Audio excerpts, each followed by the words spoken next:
Hey guys, Joe here from Computer Central. So let's get started. This is our February wrap up. So we started off our month of February by reaching out to one of our partners who had an SSL certificate coming up for renewal.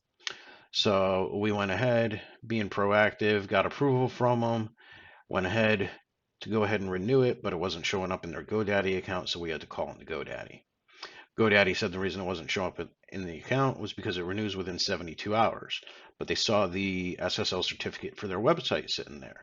So they went and they tried to renew that. Well, when they did that, that wound up breaking the website, but we didn't find out until the next morning. But let's get back to the Exchange one. So with the Exchange one, they made us purchase a new one. We had to reconfigure it, rekey it, reinstall it to the Exchange server. Once we did that, mail started flowing properly. Everything was working. We checked that the website was still working. That seemed to be working too. So I figured no harm, no foul.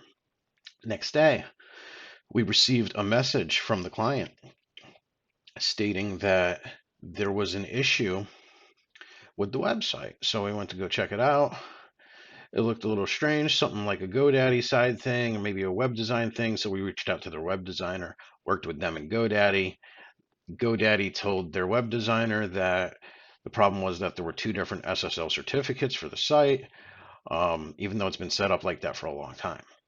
So they went ahead and they removed one, and in turn, that broke the Exchange server but fixed the website to where the website was working. They revoked the certificate of the Exchange server. So we were kind of done with it at this point. So we reverted everything back to the original setup. We rekeyed the Exchange certificate that we had to purchase and set up brand new, right? Installed it to the server, mail was flowing properly.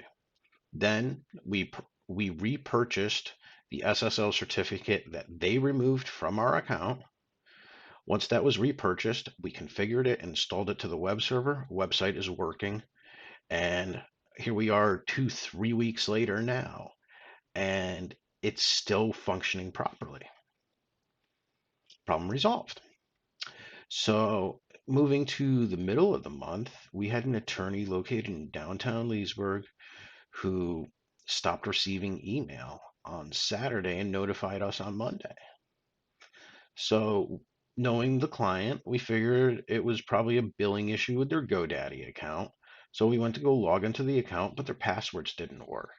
Their passwords didn't work because the GoDaddy account had become compromised from a cyber attack that originated attacking the owner's personal email address, which was the email address on file with GoDaddy. Well, once they had access to that account, they gained access to the GoDaddy account by doing a password reset. Once they gained access, they put changes in that broke their mail flow and they listed their website for sale.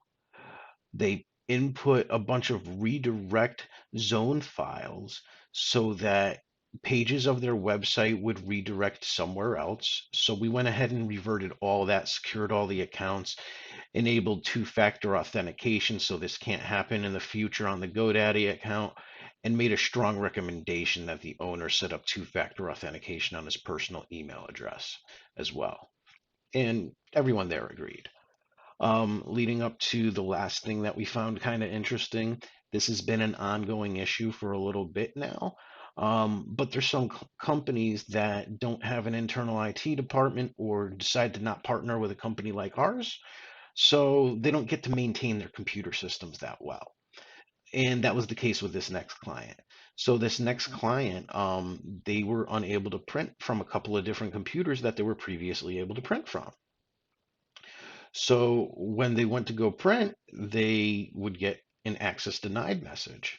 So we logged in, checked the version of Windows they were running. It was very badly outdated.